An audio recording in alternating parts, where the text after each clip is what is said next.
Nabi juga mengajarkan kepada kita tentang niat daripada pernikahan, sebab tujuan merupakan hal yang sangat penting.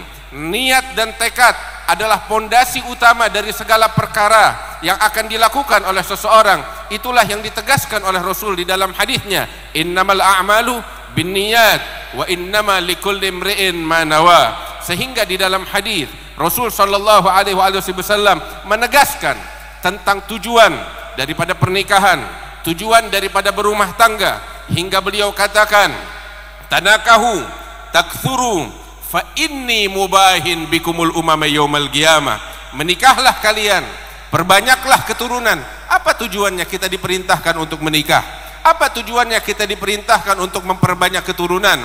Apakah hanya sekedar membangun rumah tangga sebagaimana banyaknya manusia di luar sana? Tidak. Nabi mengikatkan pernikahan daripada umatnya dengan dirinya, sehingga beliau katakan fa inni, karena sesungguhnya aku, kata Rasulullah, kelak di hari kiamat akan membanggakan kalian di hadapan para nabi dan umatnya. Inilah tujuan yang digarisbawahi oleh Nabi besar Muhammad sallallahu alaihi wasallam, sehingga pernikahan yang dilakukan oleh seseorang di antara kita menjadi berkah tatkala niatnya dengan rumah tangga yang dia bangun agar menjadi rumah tangga yang patut dibanggakan oleh Nabi besar Muhammad sallallahu alaihi wasallam. Hadirin yang dimuliakan oleh Allah Subhanahu wa taala, bukan hanya sekedar niat, bukan hanya sekedar apa yang terlintas di dalam hati, akan tetapi tekad harus dibuktikan dengan perbuatan.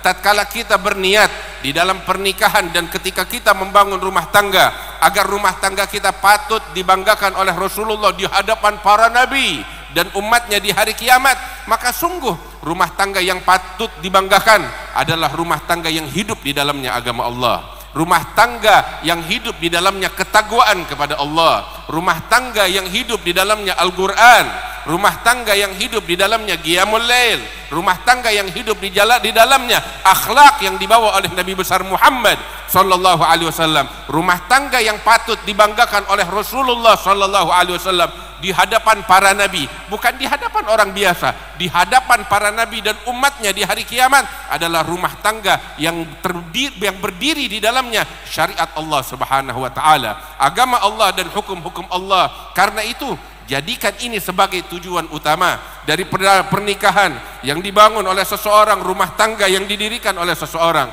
Dahulu para salaf kami yang terdahulu, Al-Imam Asy-Syaikh Ali bin Abi Bakar Sakran, Ibn Al-Imam Abdurrahman As-Saggab, beliau menuliskan niat-niat yang diniatkan oleh seseorang tatkala dia menikah untuk mengikuti ajaran baginda Nabi besar Muhammad sallallahu alaihi wasallam lebih dari 700 tahun yang lalu.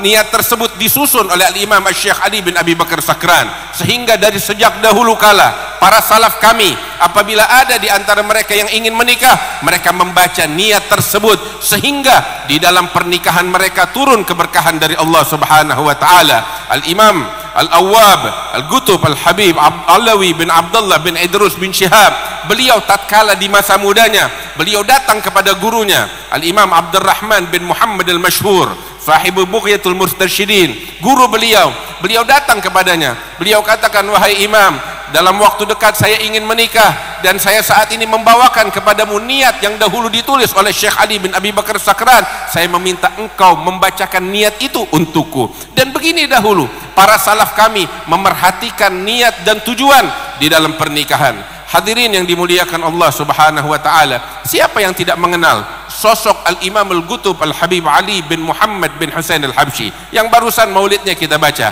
yang disampaikan, yang dibawakan oleh guru kita Al-Habib Syekh bin Abdul Qadir bin Abdurrahman As-Saggaf yang begitu indah. Siapa yang tidak mengenal sultan aulia, pemimpin para wali, yaitu Al-Imam Al-Habib Ali bin Muhammad bin Husain Al-Habsyi, keberkahannya, ilmunya yang tersebar di berbagai penjuru dunia. Dahulu guru kami Al-Habib Ahmad bin Alawi bin Al-Habib Ahmad bin Alawi bin Ali bin Muhammad bin Husain Al-Habsyi, beliau menyatakan bahwasanya kemuliaan Al-Habib Ali bin Muhammad Al-Habsyi, beliau menjadi seorang wali besar, pemimpin para aulia di masanya, tiada lain adalah keberkahan daripada niat ayah dan ibunya tatkala keduanya sedang menikah. tatkala keduanya menikah di awal permulaan, meletakkan pondasi pertama dari rumah tangga, itulah niat yang mulia yang menjadikan sosok Habib Ali sebagai pemimpin para aulia di zamannya. Al-Habib Muhammad bin Hussein Al-Habsyi datang kepada gurunya, yaitu Al-Imam Ahmad bin Umar bin Sumaid di kota Shibam. Beliau datang kepadanya, wahai Imam Ahmad, saya datang, saya ingin menikah. Apa tujuannya? Saya ini seorang dai, saya berdakwah ke berbagai tempat, saya ingin mencari wanita yang pintar mengaji, yang bisa membantu saya di dalam berdakwah kepada wanita-wanita di pelosok. Lihat, tujuannya untuk berdakwah di jalan Allah Subhanahu wa taala, dan kebetulan di sana ada Al-Hababah Alawiyah binti Husain Al-Hadi, seorang wanita salihah, seorang alimah, dinikahkan dengan tujuan itu. Hingga bulan madunya adalah berdakwah di jalan Allah Subhanahu wa taala. Inilah dahulu niat yang salihah yang diridhai oleh Allah Subhanahu wa taala, yang membuat mereka menjadi manusia-manusia mulia di sisi Allah. Lahir dari mereka manusia-manusia bertakwa di sisi Allah Subhanahu wa taala.